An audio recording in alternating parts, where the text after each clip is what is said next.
बच्चों क्या हाल चाल है? तो वैसे ठीक है आप लोगों की। बेटा हम पढ़ रहे थे यूनिट नंबर 10 था आई थिंक। जी यूनिट नंबर 10 था जिसमें हमने एप्लीकेशंस प्रोसेसेस के बारे में पढ़ा इन द फार्मेसी। ठीक है, तो चंद एक डिस्कस कर चुके थे। आज जो हमने डिस्कस करना है वो है डिस्टिलेशन का। ठीक है, डिस्टिलेशन के में तो सबसे पहले हम इस तरह से करते हैं कि पहले उसकी डेफिनेशन देख लें। इन दिस मेथड ये एक ऐसा तरीकाकार है for separating the constituent of the liquid कि लिक्विड के जो कॉन्स्टिट्यूट जो हिस्से हैं उनको क्या किया जाता है, जो पार्ट्स हैं उनको या उसके जो उसके अंदर मटेरियल मौजूद है उसको क्या कर दिया जाता है, वेपोराइज कर दिया जाता है। लिक्विड को क्या किया जाता है, सेपरेट किया जाता है बाय वेपोराइजिंग। वेपोराइजिंग में ये होगा कि बॉइलिंग पॉइंट पे इसको 100 डिग्री बॉइलिंग पॉइंट पे पानी को रखा जाएगा और उसमें से वेपर्स बनेंगे। जो पानी है वो किस में चेंज हो जाएगा, वेपर्स में। ठीक है, इस तरह से क्या किया जाएगा, इसके कॉन्स्टिट्यूट को इसमें से सेपरेट किया जाएगा लिक्विड में बाय वेपोराइजिंग। मतलब कि इसको 100 डिग्री सेल्सियस पे इसको बॉयल किया जाएगा, हीटअप किया जाएगा। हीटअप करने से जो वाटर है वो लिक्विड जो है वो वाटर वेपर में चेंज हो जाएगा। ठीक है, इस तरह से कॉन्स्टिट्यूट को सेपरेट कर लिया जाता है। Different component separate on the basis of their volatilities. इसमें क्या होगा कि जो इसके कंपोनेंट्स हैं, जो इसके हिस्से हैं वो क्या होंगे, उसकी वोलेटिलिटीज पे डिपेंड करेगा कि कितने वोल्टाइल हैं, मतलब कितने वो मूवेबल है, कितने वो इस तरह से अगर हम देखें कि जो लाइट जो होंगे इसके अंदर जो कॉन्स्टिट्यूट इनके होंगे वो पानी के साथ ऊपर सतह पर आएंगे और पानी के ऊपर सतह पर आने से वो क्या होगा, वेपर्स के साथ ऊपर की तरफ उठेंगे और जो हैवी कॉन्स्टिट्यूट होंगे वो नीचे की तरफ बैठ जाएंगे। इस बना पर वो कह रहा है कि डिफरेंट कंपोनेंट्स। ठीक है, नेक्स्ट इसका प्रिंसिपल है it's purification as well as separation process in which chemical substances boiled up to their boiling point until it convert into vapour, then these vapours are converted back into liquid and collected in the receiver. It is called distillate.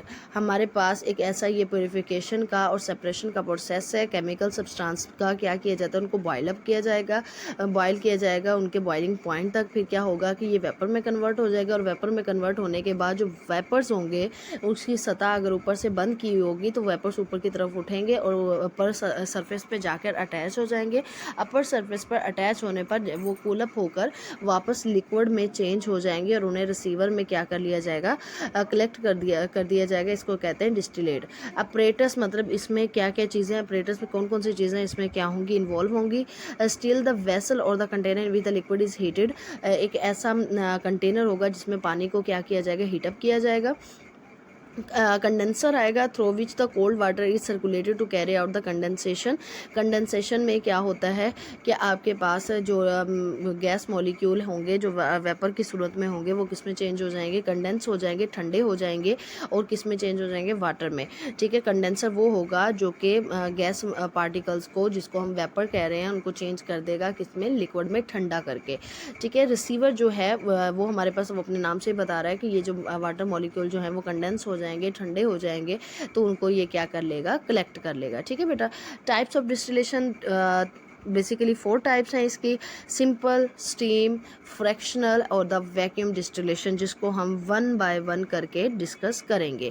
Simple distillation है the apparatus generally use for the simple distillation consist of the steel, condenser and the receiver. तीनों चीज़ों का आपका पता है, steel भी container है, condenser जो है वो कूल अप करेगा और रिसीवर जो है वो कलेक्ट करेगा। इसमें से ये सिंपल डिस्टिलेशन में ये 3 चीज़ें इन्वॉल्व होंगी। Flask should be filled not more than half और 2/3 ऑफ द इट्स साइज। जो हमारे पास जो फ्लास्क होगा वो 2/3 मतलब ये अपनी दहाई या सॉरी ये हाफ होगा या 2/3 या दूसरा हिस्सा होगा या तीसरा, ये बिल्कुल इसके हाफ साइज के मुताबिक इसको क्या किया जाएगा, फिलअप किया जाएगा। और the liquid is converted into vapour which are pass through the cooling surface to the condense the vapours. जो लिक्विड होगा वो वेपर में चेंज होगा, देन वो कूलिंग सरफेस से गुजरेगा और वो कंडेंस होकर किस में बन जाएगा, वेपर्स में। वेपर्स को कंडेंस करके दोबारा लिक्विड बन जाएगा। ये सिंपल एक प्रोसेस होगा जिसमें क्या किया जाएगा, 3 चीज़ें इन्वॉल्व होंगी। एक हमारे पास स्टील होगा, दूसरा हमारे पास कंडेंसर होगा, थर्ड हमारे पास रिसीवर होगा। स्टील जो है उसमें क्या किया जाएगा, इसको हीटअप किया जाएगा। एक फ्लास्क होगा जिसको उसको या तो हाफ फिल किया जाएगा या उसका सेकंड या थर्ड पार्ट फिल किया जाएगा। फिर उसके वो जो लिक्विड होगा वेपर्स में चेंज हुआ वो कंडेंसर से गुजरेगा और वहाँ पे कूल अप होगा। कूल अप होने के बाद रिसीवर में इसको क्या कर लिया जाएगा, कलेक्ट कर लिया जाएगा। ठीक है, ये देखिए उन्होंने यहाँ पे हमें फिग से भी समझाया है। ठीक है बेटा, ये थर्मोमीटर भी इन्होंने लगाया टेम्परेचर चेक करने के लिए। डिस्ट्रिक्ट फ्लास्क है हमारे पास, मिक्सर, इसमें मिक्सर मतलब जो चीज़ें इसमें ऐड हैं जिनसे हम क्या करें, इसको सेपरेट कर रहे हैं। ठीक है बेटा। नेक्स्ट हमारे पास आ गया है fractional distillation. Fractional distillation, this process is used to separate miscible volatile liquid having different boiling point, mixture of alcohol and water। इसमें एक मिक्सर लिया जाएगा अल्कोहल और वाटर का, जैसे कि उन्होंने हमें एग्जांपल में बताया है। ठीक है, इसमें क्या होगा कि उन्होंने कहा है कि जो मूवेबल हैं, जो फ्रीली मूव कर रहे हैं लिक्विड में, उनको उनके बॉइलिंग पॉइंट पर जाके उनको क्या किया जाएगा, डिफर किया जाएगा, सेपरेट किया जाएगा। Miscible liquid can be separated by using the fractional column in between the still and the condenser. इसमें क्या होगा, फ्रैक्शनल ये फ्रैक्शनिंग की जाएगी कि कौन सा किसका जो मिसेबल लिक्विड इसमें मौजूद है उसको सेपरेट करने के लिए कितना बॉइलिंग पॉइंट रखा जाएगा। ठीक है, इसमें स्टील और कंडेंसर में जितना इसका हीटिंग पॉइंट होगा उतना उसका कूलिंग पॉइंट भी होगा, दोनों में डिफरेंस होगा। Fractioning column condensing vapour of less volatile component of the mixer and return it into the still. हमारे पास जो फ्रैक्शनिंग कॉलम होगा वो कंडेंस करेगा उन वेपर्स को जो कि लेस वोल्टाइल होंगे, ठीक है, जो कम मूवेबल होंगे, और उस मिक्सर को क्या करेगा, वापस ये स्टील की तरफ रिटर्न कर देगा। The vapour of the more volatile component pass through the condenser and collected into the receiver. जो मोर वोल्टाइल होंगे वो पास हो जाएंगे कंडेंसर से और वापस उसको कहाँ पे भेज दिया जाएगा, आगे रिसीवर में भेज दिया जाएगा। ये एक ऐसा प्रोसीजर है जिसमें मिसेबल वोल्टाइल जो हमारे पास कंपोनेंट हैं उन्हें सेपरेट किया जाएगा। एक एग्जांपल अल्कोहल और वाटर की दी है। मिसेबल जो हमारे पास ये होंगे, लिक्विड होंगे, ये डिपेंड करेगा उनके ये बॉइलिंग पॉइंट पर। ठीक है, और फिर उसके बाद जो हमारे पास फ्रैक्शनिंग कॉलम होगा वो क्या करेगा, जो लेस वोल्टाइल कंपोनेंट है उन्हें क्या करेगा, कंडेंस करेगा, ठंडा करेगा और वापस कहाँ पे भेज देगा, स्टील के पास भेज देगा। लेकिन जो बहुत अच्छे हैं वोल्टाइल हैं उनको क्या कर दिया जाएगा, कंडेंसर से पास करके उन्हें आगे फर्दर रिसीवर जो है वो कलेक्ट कर लेगा। ठीक है, ये नेक्स्ट हमारे पास आ गई है स्टीम डिस्टिलेशन। स्टीम हमारे पास भाप होती है। ठीक है, steam distillation use for the distillation of the two immiscible liquid, one of which is water.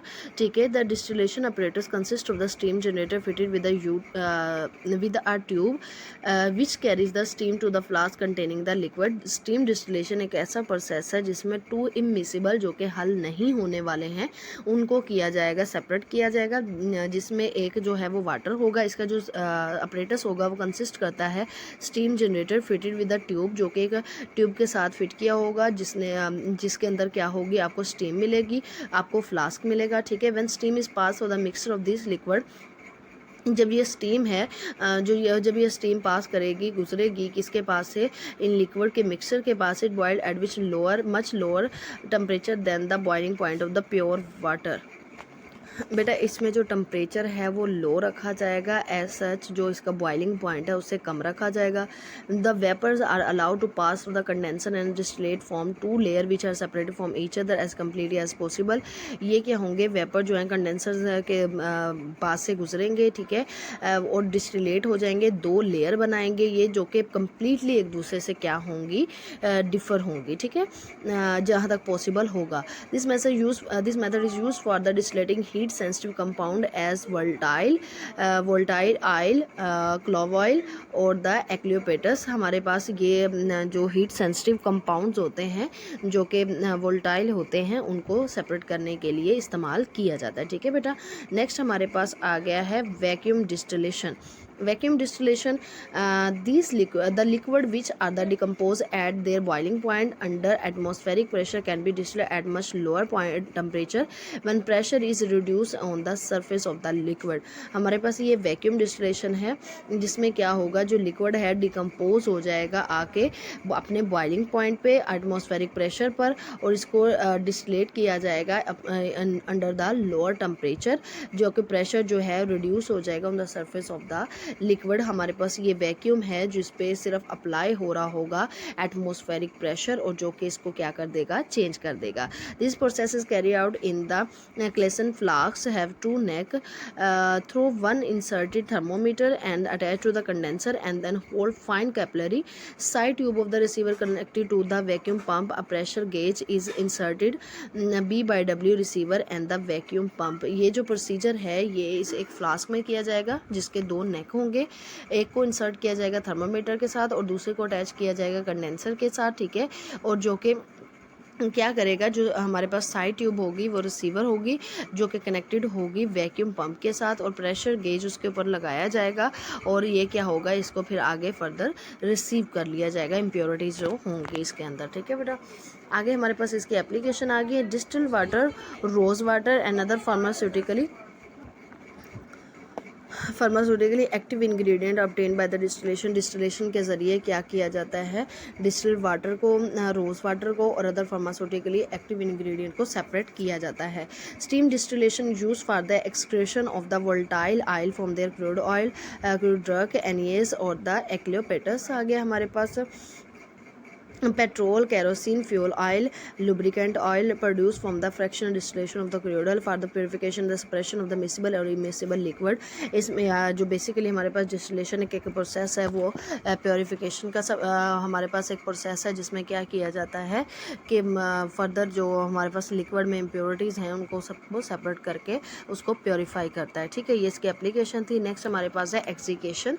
Next हमारे पास जो मेथड है वो एग्जीकेशन का है। Exsiccation the process of the removing the water the crystallization from the hydrated crystalline substance by heat and making them anhydrous, ठीक है। एग्जीकेशन एक ऐसा अमल है जिसमें क्या किया जाता है कि वाटर को रिमूव किया जाता है, क्रिस्टलाइजेशन वाला जो हमारे पास वाटर है जिसमें क्रिस्टल फॉर्म हो गया है उनको रिमूव किया जाता है, ठीक है, from the hydrated crystalline substance. Hydrated crystalline substance का यूज़ करते हुए जिसमें हीटअप किया जाता है और इसको क्या बना दिया जाता है, हाइड्रेटेड से एनहाइड्रस बना दिया जाता है। After removing water molecule they obtain material is called exsiccated material. और जब इसमें से वाटर मॉलिक्यूल को क्या कर दिया जाता है, सेपरेट कर दिया जाता है तो इसको क्या कहा जाता है, एग्जीकेटेड मटेरियल। एग्जांपल क्या है, exsiccated magnesium sulphate, ferrous sulphate, magnesium sulphate, sodium carbonate, alum और द सोडियम एर्सेनेट। ये हमारे पास कुछ इसके एग्जाम्पल्स हैं, ठीक है बेटा। मेथड क्या होगा, कैसे ये इन द लेबोरेटरी एग्जीकेशन में be carried out by taking a weight amount of the substance in dish which is heated on a water bath. क्या होगा, लेबोरेटरी में एग्जीकेशन का प्रोसेस इस तरह से किया जाएगा कि एक वेट लिया जाएगा, मतलब एक वेट अमाउंट जैसे कि मेजर की हुई अमाउंट ली जाएगी सब्सटेंस की जिसको एक डिश में रखा जाएगा और उसको हीट किया जाएगा ऑन वाटर बाथ, ठीक है। और सैंड बाथ एज इन और and is as or in an over with continuous stirring until a constant weight is obtained or until the calculated loss in the weight has been taken place। जैसे उसका हमारे पास जिस wait में हम लेते हैं वो काउंट किया जाएगा और उसको हलाते रखना है और आपने कॉन्टीन्यूस फॉर्म में। और फिर क्या होगा, इसका जो कंटेन होगा, मतलब जो इसका वेट हम ऑब्टेन करेंगे और उसको हमने मेजर करना है और जितना इसने लॉस कर लिया उसको हमने मेजर करना है, ठीक है बेटा। यहाँ तक समझ आ गई है। The temperature required to remove water और the crystallization is very important, ठीक है, कि जो टेम्परेचर हम इस्तेमाल करते हैं वाटर को रिमूव करने के लिए, मतलब उसको प्योरीफाई करने के लिए, क्रिस्टलाइजेशन के लिए, वो बहुत ही ज़्यादा important है। For example copper sulphate when heated at about 30 degree loses 2 molecule of the water of the crystallization at 100 degree पर क्या किया जाता है, इसको हीटअप किया जाता है वाटर मॉलिक्यूल को। जब हमने कॉपर सल्फेट को हीटअप करना है 30 डिग्री पर, ये अपने जो वाटर मॉलिक्यूल हैं 2 वाटर मॉलिक्यूल को लूज़ करेगा ऑफ क्रिस्टलाइजेशन के जो वाटर मॉलिक्यूल होंगे, ठीक है। एट 100 डिग्री ये 2 मोर जो है उनको लूज़ करेगा और इसी तरह ये फर्दर लूज़ करता जाएगा। एट 100 डिग्री पर ये क्या बन जाएगा हमारे पास कॉपर सल्फेट से, ये आगे फर्दर इसमें जो पानी है उसकी मिकदार भी बढ़ जाएगी, ठीक है। ये लूज़ करता जाएगा और अपनी फर्दर ये फॉर्मेशन करता जाएगा। फेरस सल्फेट जो है when heated on water bar lose 6 molecule of the water. Basically इसमें जो चीज़ आपने याद रखनी है वो कितने टेम्परेचर पर कितने ज़्यादा मॉलिक्यूल जो है वो लूज़ कर रहा है, ठीक है। फर्दर ये डिकम्पोजिशन का जो प्रोसेस है वो कितना चलता जाएगा।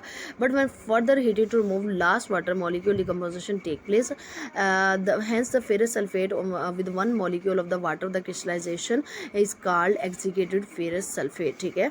हमारे पास क्या होगा कि जैसे इसको फर्दर ये हीटअप करते जाएंगे ये अपने मॉलिक्यूल जो है वो लूज़ करता जाएगा, वाटर मॉलिक्यूल लूज़ करता जाएगा, तो ये जो हमारे पास बन के आएगा FeSO4H2O हमारे पास जो फेरस सल्फेट बनकर आएगा ऐसे सैमरीज के साथ जो है वो रिमूव हो गया, इसको क्या कहेंगे, एक्सिक्रेटेड फेरस सल्फेट कहेंगे। ये स्टोरेज ऑफ द एक्सिक्रेटेड साल्ट, हमारे पास जो एक्सिक्रेटेड साल्ट हमारे पास आएगा उनको हमने स्टोर कैसे करना है, तो ये काफ़ी ये हमारे पास होंगे हाइग्रोस्कोपिक होंगे, ठीक है। तो इसलिए इसको हमने क्या करना है, इसको ये अच्छे से हमने इसको क्लोज करना है ताकि इसमें फर्दर पानी ऐड ना हो सके, ठीक है, नमी ऐड ना हो सके, ठीक है। नेक्स्ट इसकी एप्लीकेशन आगे to increase the shelf life of the drug and prevent from the microbial contamination, हमारे पास it is also carried out to reduce the bulk and the weight of the certain drugs so that they can be easily administered to obtain fine powder of the substance। ये use क्यों किया जाएगा, ये हमारे पास जो drugs की life है उसको ज़्यादा लंबे अरसे तक प्रिजर्व करने के लिए इस्तेमाल किया जाएगा, ठीक है, ताकि इसके अंदर वो फर्दर फंगल ग्रोथ ना हो, बैक्टीरियल ग्रोथ ना हो। इसको क्या किया जाए, इसका वेट और बल्क जो है उसको रिड्यूस करने के लिए इस्तेमाल किया जाए ताकि अच्छे से ईजिली हमसे एडमिनिस्टर हो जाए और इसका जो फाइन पाउडर है उसको हासिल करने के लिए, ठीक है बेटा। नेक्स्ट हमारे पास आ गया है इल्यूट्रेशन। Elutrition is a process of separating a substance into the powder of the different degree of the fineness by stirring the substance with a large volume of the liquid in which it is insoluble and withdrawing the liquid at different heights. The upper layer of the liquid contains suspension of the fine particle while the lower layer contained with the coarser or the heavier particles। ये एक ऐसा process है जिसमें क्या किया जाएगा, substance को separate किया जाएगा पाउडर फॉर्म में, ठीक है। इसको क्या करने से, हल करने से, ठीक है। इसमें क्या होगा कि लार्ज वॉल्यूम जो होगा वाटर का उसको क्या किया जाएगा, इनसॉल्युबल और द हमारे पास जो वाटर जो होगा उसको इनसॉल्युबल सब्सटेंस के साथ मिक्स किया जाएगा और फिर इसमें से जो डिफरेंट वेट के हैं हमारे पास लिक्विड, उसको डिफरेंट वेट में लिक्विड जो है उसको सेपरेट कर लिया जाएगा, ठीक है। जो अपर लेयर होगी इसमें वो क्या होगी, इसकी फाइन पार्टिकल्स उसके पास होंगे, जो लोअर लेयर होगी इसकी ये हैवी पार्टिकल्स इसके पास नीचे बैठ जाए। इसकी अगर हम एक एग्जांपल से समझें तो वो इस तरह से है कि आपने पानी और जो रेत है उसमें से पानी को सेपरेट करना है और रेत को सेपरेट करना है। अब पानी के साथ आप इस तरह करें, गिलास में पानी लें, उसके अंदर रेत और मिट्टी दोनों डाल दें। अब जो मिट्टी है वो लाइट वेट होती है और जो रेत है वो हैवी वेट होती है।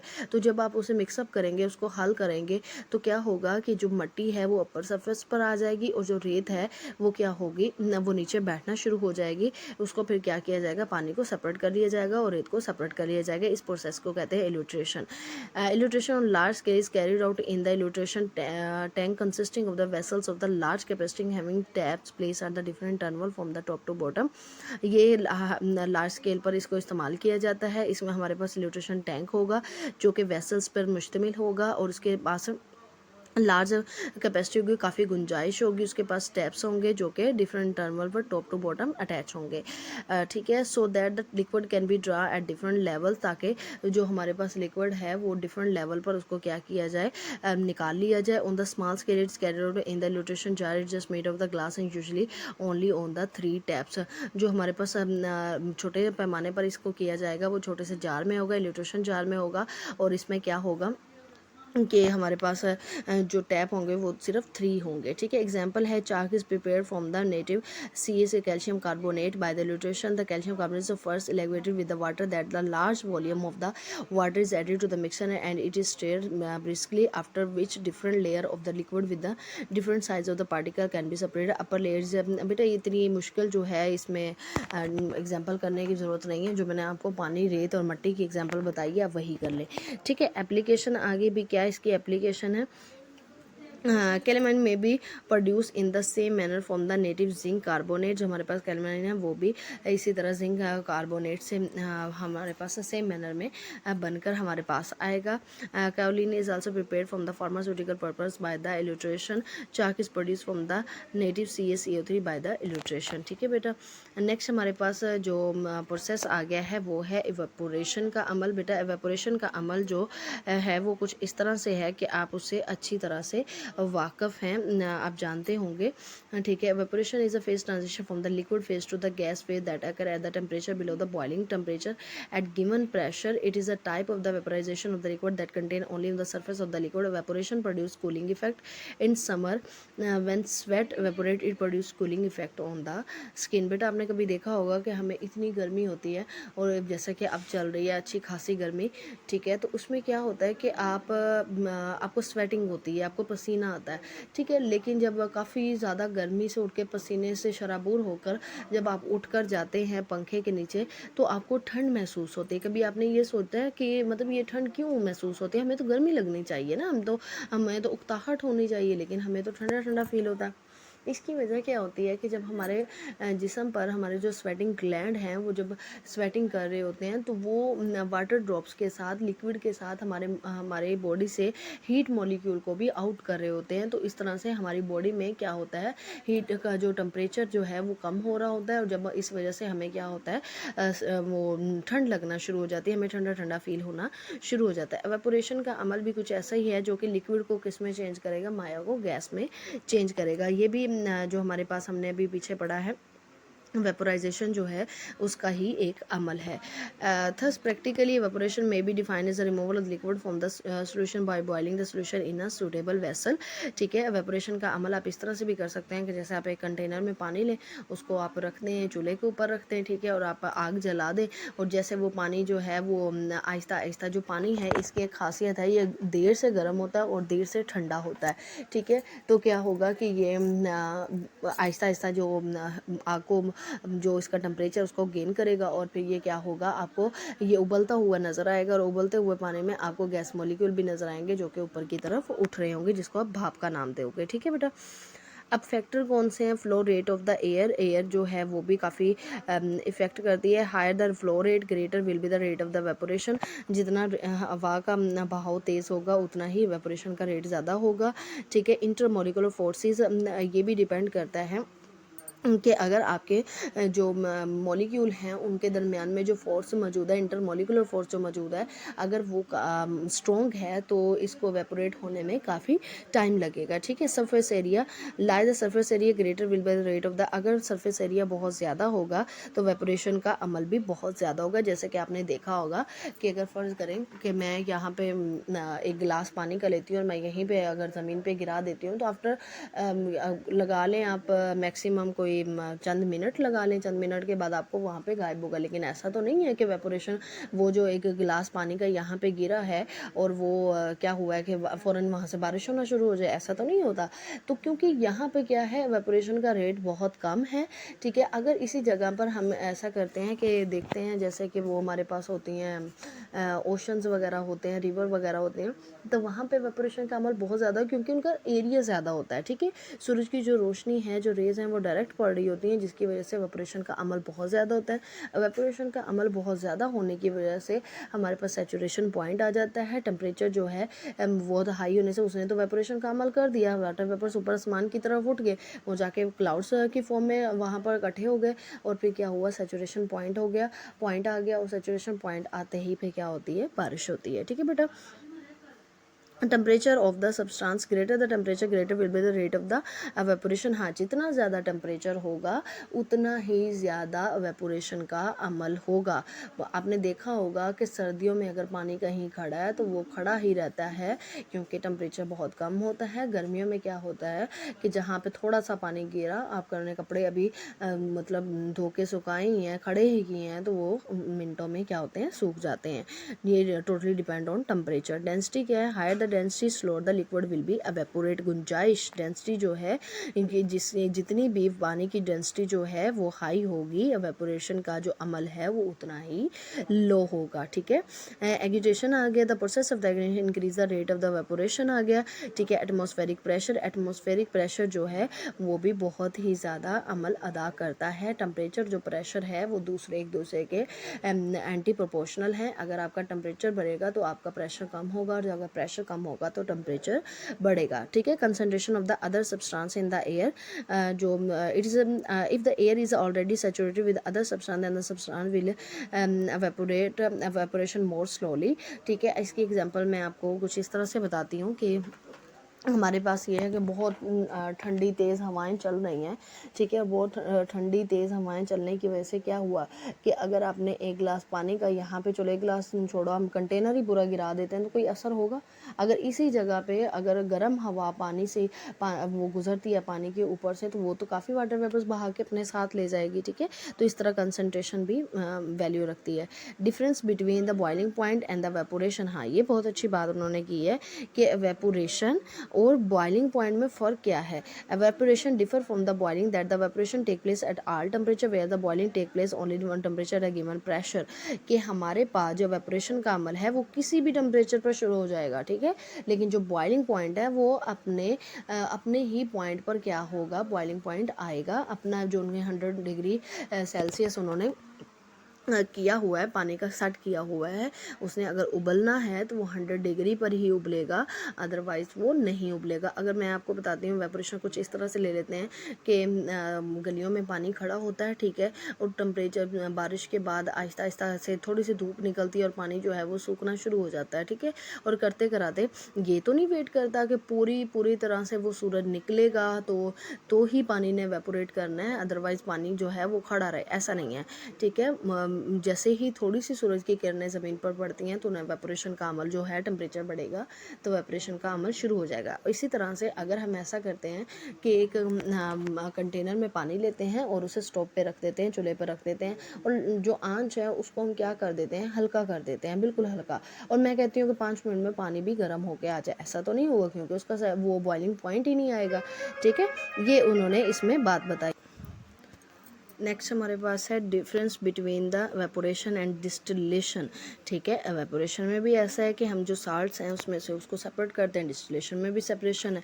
अब इसमें क्या फ़र्क है, evaporation differ from the distillation that evaporation the solvent which is generally water is not condense and collected, whereas a distillation the solvent vapour are condense and more collected in the receiver. कि हमारे पास जो ये है evaporation का अमल है वो इस तरह से होगा कि इसमें जो सॉल्वेंट है वो, इसमें जो जनरली जो वाटर है वो सॉल्वेंट है और ये कंडेंस नहीं होगा, मतलब इसको हम कंडेंस नहीं करेंगे, ना ही कलेक्ट करेंगे। ठीक है, और दूसरा हमारे पास जो डिस्टिलेशन है, उसमें हमने सॉल्वेंट को क्या करना है, कंडेंस भी करना है, हाँ, और उसको हमने बेटा क्या करना है, रिसीवर में उसे कलेक्ट भी करना है। ठीक है, एवेपोरेटर्स आगे small scale method at a fixed minimum temperature can easily attend by the employing different types of the bath as the source of the indirect heating. एक हमारे पास जो स्मॉल स्केल मेथड है, इसमें क्या होगा कि फिक्स मिनिमम टेम्परेचर हमने क्या करना है, उसको अटेन करना है, और हमने क्या करना है, different bath of source of indirect heating के ऊपर अप्लाई कर देना है। अब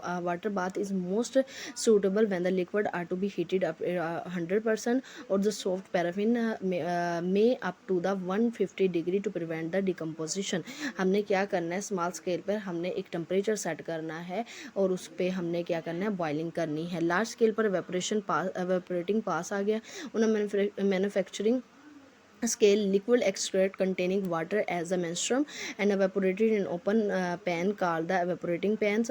The consist of the hemispherical as or shallow pans made of the copper, stainless and the aluminium. हमने evaporating पास जो लार्ज स्केल में उसमें हमने कंटेनर्स का इस्तेमाल करना है और स्मॉल स्केल में हमारे पास कंटेनर्स नहीं होंगे, जस्ट बात होंगे। ठीक है, उसके बाद हमारे पास आ गया कि ये जो हमारे पास कंटेनर होंगे ये क्या होंगे, हेमिस्फेरिकल होंगे, मतलब ये प्रॉपरली बंद नहीं होंगे, ये हाफ होंगे, हाफ स्फेरिकल होंगे, हेमी मतलब हाफ स्फेरिकल होंगे।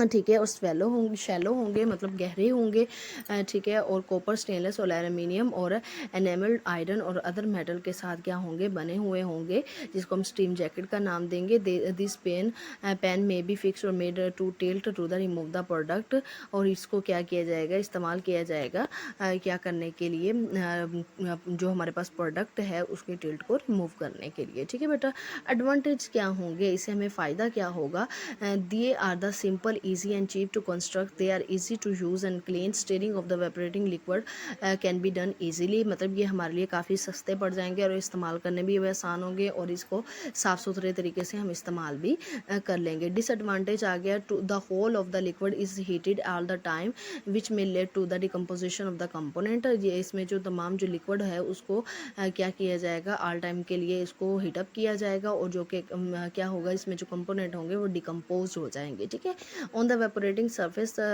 scum is rapidly formed when which decreases evaporation on the जो evaporating surface जो होगी उसमें क्या होगा कि scum जो है वो बहुत जल्दी से क्या करेगा, सर्कुलेट करेगा, और इसमें क्या होगा, evaporation का अमल जो है वो स्लो होता जाएगा। सॉलिड में भी deposit at the bottom which make the steering necessary, कि इसमें क्या होगा, हमारे पास जो हैवी मटेरियल होगा सॉलिड फॉर्म में वो क्या होगा, नीचे की तरफ बैठना शुरू हो जाएगा और स्टीरिंग जो है वो पॉसिबल हो जाएगी। ठीक है, the pan can only be used for the evaporating aqueous and the thermostable liquid extract, they cannot be used for the evaporating extract containing organic solvent like alcohol। ये जो पेन है वो इस्तेमाल किए जाएंगे evaporating aqueous के लिए, thermostable liquid extract के लिए, और ये इस्तेमाल नहीं किए जाएंगे organic solvent like alcohol के लिए। evaporating stills आ गया, evaporating stills are the quite similar to the evaporating pan, it consists of the vessel made of from the copper condenser so that the solvent is condensed and collected in the receiver. ये जो होंगे जो हमारे पास वेपोरेटिंग steel होंगे ये वेपोरेटिंग pan के साथ मिलते जुलते होंगे।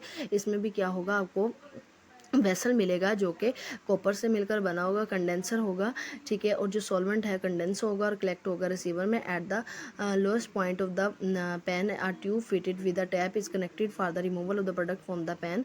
यहाँ पे आपको एक ट्यूब भी मिलेगी, टैप भी मिलेगी, जो कि क्या करेगी, प्रोडक्ट को क्या कलेक्ट करेगी कंडेंसर में, ठीक है, और जो प्रोडक्ट है उसको क्या कर देगी, पैन से रिमूव कर देगी। The pan is surrounded by the steam jacket for cleaning the pan और the easy remove the product of the cover of the vessel may be fitted with the quick release system of the clamps.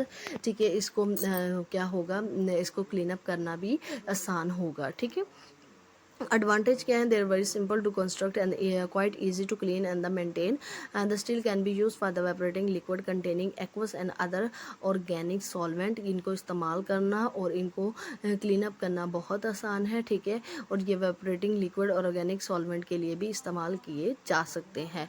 हमारे पास disadvantage, the whole of the liquid is to be heated all the time which may lead to the deterioration of the product. इसमें क्या होगा कि अगर इसे all time ही heat up करते रहेंगे तो हमारे पास जो प्रोडक्ट है वो क्या होंगे, तोड़ फोड़ का शिकार हो जाएंगे। The heating surface is very limited, जो हीटिंग सरफेस जो है वो क्या है, लिमिटेड होती है, मतलब हम चेंज भी नहीं कर सकते। The method of the evaporation is widely use in the pharmaceutical industry which when small batches of the liquid are to be evaporated.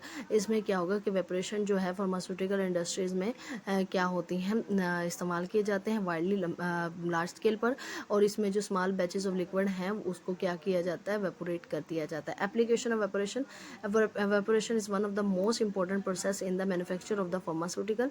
Evaporation जो है एक बहुत ही ज़्यादा अहम अमल है कि इसमें फार्मास्यूटिकल में it is use in the separation of in the preparation of the liquid extract, soft extract and the dry extract and the concentration of the blood plasma and the serum. It is also use in the manufacture of the drug containing antibiotic, enzyme, hormone and other many substance. ठीक है, ये इसकी बेटा evaporation की क्या थी, application थी। ठीक है, नेक्स्ट जो हमारे पास आ गया है अमल जो है वो है फ्यूजन का अमल। फ्यूजन का मतलब क्या है, फ्यूज्ड हो जाना, ख़त्म हो जाना, धंस जाना, ठीक है, अपनी आइडेंटिटी लूज़ कर देना। Fusion process is commonly called melting. It is a process by which the solid get converted into liquid without adding any solvent. इसमें क्या होगा, हमारे पास जो सॉलिड है वो किस में हो जाएगा, सॉलिड जो है वो कन्वर्ट हो जाएगा लिक्विड में, और कोई भी इसमें हमने सॉल्वेंट ऐड नहीं करना। ठीक है, it may be defined as the process of the heating the solid until they melt. इसमें जो प्रोसेस इसको हम इस तरह से भी इस्तेमाल अल्फाज इसके इस तरह से भी हो सकते हैं कि सॉलिड को उतनी देर तक आपने क्या करना है, हीटअप करना है जब तक वो मेल्ट नहीं हो जाता। प्रोसेस क्या है, all the substance are melted together and cooled slowly with the constant stirring until a uniform product is obtain. इसमें क्या होगा, जो सब्सटेंस होंगे उनको इकट्ठे क्या किया जाएगा, मेल्ट किया जाएगा, और जब वो आहिस्ता आहिस्ता से ठंडे होंगे तो ये क्या होंगे, इसको हमने क्या करना है, मुसलसल साथ साथ हिलाते रहना है, ठीक है, जब तक ये यूनिफॉर्म प्रोडक्ट हमें मिल ना जाए इसमें से। To avoid over heating substance with high melting point are heated first, to which substance with lower melting point are added. Heat label substance and any volatile component added in the last when the temperature of the mixture is low enough not to cause decomposition or volatilization of the component। इसमें क्या होगा कि बहुत ज़्यादा over heating से आपने क्या करना है, अवॉइड करना है। मेल्टिंग पॉइंट जो है, हायर मेल्टिंग पॉइंट पर क्या करना है, इसको फिक्स करना है। पहले जो हमारे पास जो सब्सटेंस है उनको पहले हाई मेल्टिंग पॉइंट देना है, फिर लो कर देना है, ठीक है। और जो हमारे पास वोलेटाइल कंपोनेंट है उनको लास्ट में ऐड करना है जब टेम्परेचर जो होगा वो लो होगा, ठीक है बेटा। एक्सप्लेनेशन में इन्होंने कहा fusion process is employed only when the component are stable at the fusion temperature. कि जो हमारे पास ये होंगे, फ्यूजन प्रोसेस एक ऐसा अमल है जिसमें क्या किया जाता है, जो कंपोनेंट हैं उनको क्या किया जाता है, ऐड किया जाता है एक फ्यूजन टेम्परेचर पर जब वो स्टेबल होते हैं। एप्लीकेशन क्या है इसकी, fusion is done to purify the certain solid and the semi solid substance, for example bees, wax, food, wool, fat, soft paraffin are heated to melt and filtered while hot to remove the dissolved impurities। fusion जो है वो इस्तेमाल किया जाता है solid और semi solid को purify करने के लिए। this method used for the preparation of the ointment, इसको मरहम के लिए भी तैयारी में भी इस्तेमाल किया जाता है। it is used in the pharmacy for incorporating drug component into the base, और इसको फार्मेसी में भी इस्तेमाल किया जाता है ड्रग कंपोनेंट की बेस बनाने के लिए। क्रीम और paste and the gels are also founded through the fusion process, ठीक है बेटा। क्रीम, पेस्ट और जेल्स वगैरह में भी इसका इस्तेमाल जारी है। इग्निशन आ गया हमारे पास। इग्निशन जो है एक ऐसा अमल है जिसको इंसरेशन भी कहा जाता है। Ignition is a process use in the pharmacy and with organic substance are strongly heated until its carbon part burn and converted into ash. मतलब कि क्या हुआ, भट्टी जलाई जाएगी, उसमें क्या होगा कि इसमें जो हमारे पास सब्सटेंस है उनको हीटअप किया जाएगा और स्ट्रांगली हीटअप किया जाएगा। इसमें कार्बन पार्ट जो है वो जल जाएगा और हमारे पास ऐश आ जाएगी, मतलब राख आ जाएगी, ठीक है। The temperature is maintain at 200 to 300, इसमें काफ़ी हाई टेम्परेचर रखा जाता है, ठीक है। Temperature is provided by the putting platinum crucible in the furnace. कि इसमें क्या होगा कि टेम्परेचर जो है वो मुहैया किया जाता है प्लांटियम क्यूरेबल फर्नेस जो है उसमें ऐड करके, ठीक है। इसमें एप्लीकेशन क्या है, ignition process is use as the standardization test to the evaluate the quality and purity of the organic component. इसमें क्या किया जाता है, क्वालिटी और प्योरिटी चेक की जाती है इग्निशन प्रोसेस में। Ignition is also use as the sterilization process, इसमें स्टेरिलाइजेशन भी की जाती है। और this process is also use in the combustion analysis. Combustion analysis में क्या होगा, कार्बन इन्वॉल्व होगा और उसकी तजिए के लिए भी इसको इस्तेमाल किया जाता है, ठीक है बेटा। नेक्स्ट हमारे पास बेटा टॉपिक जो है वो है लेविगेशन का टॉपिक। इसमें क्या किया जाएगा कि इसको मतलब गीला करके ग्राइंडिंग की जाएगी, मतलब इसमें भी पीसा जाएगा लेकिन गीला करके। Levigation is also called wet grinding. The incorporation of the small quantities of the drug by using spatula is called is also known as the levigation. इसमें क्या किया जाएगा कि हमारे पास जो स्मॉल क्वांटिटीज़ हैं ड्रग की, इनको सेप्टुला के ज़रिए मतलब चमचे के ज़रिए क्या किया जाएगा, इसको क्या किया जाएगा, ग्राइंड किया जाएगा, ठीक है, पीसा जाएगा। Method of the levigation, in levigation solid is first converted into the paste. जाहिर सी बात है, जब आप उसको गीला करके जब उसको ग्राइंडिंग करेंगे सेप्टुला के साथ, तो इसने क्या करना है, पहले इसने पेस्ट में चेंज होना है। The solvent should be use on some viscous such as the mineral oil और the glycerine. Levigation is a process of the mixing thoroughly grinding on the make a smooth paste. मतलब जैसे कि अगर आप देख लें कि हमारे घरों में ये होती है मुल्तानी मिट्टी होती है, तो वो पाउडर फॉर्म में होती है, उसमें आप वाटर ऐड करते हो, ग्लिसरीन ऐड करते हो, रोज़ वाटर ऐड करते हो, ठीक है, और आहिस्ता आहिस्ता से उसको स्मूथ पेस्ट बनाते जाते हो। उस प्रोसेस को कहते हैं लेविगेशन। इसमें क्या है, levigation is perform by two function, grinding technique for making the fine powder, for mixing of the viscous various ingredient. मतलब कि आप कुछ इंग्रेडिएंट्स ऐड करके भी पेस्ट बना लो, या फिर आप फाइन पाउडर आपके पास मौजूद है तो आप उसे ग्राइंडिंग टेक्निक के ज़रिए उसको पेस्ट बना लो। एप्लीकेशन क्या है, इट इज़ द मतलब इसके इस्तेमालात क्या आएंगे। It's a leading method that is use in the dispensing of the pharmacy to mix up the medicament with the fat और अ वाटर सोलबल बेस। मतलब इसमें क्या होगा कि ये काफ़ी लीडिंग मेथड है, मतलब काफ़ी जगह पे इसको फार्मेसी में इस्तेमाल किया जाता है, जिसमें जो हमारे पास मेडिसिन दवा होती है उसको फैट या वाटर सोलबल बेस के साथ मिक्सअप करके इसको तैयार किया जाता है। लेविगेशन प्रोसेस में भी use in the formulation of the ointment, cream, paste and the gels. इसको क्रीम, पेस्ट और जेल्स वगैरह में भी इस्तेमाल किया जाता है। Levigation use for the mixing and the blending of the various ingredient of the drugs. इसमें क्या होगा कि ड्रग्स के जो हिस्से हैं, इंग्रेडिएंट जो हैं, उनको उनकी ब्लेंडिंग और मिक्सिंग में भी क्या किया जाएगा, इसको इस्तेमाल किया जाएगा। ठीक है बेटा। नेक्स्ट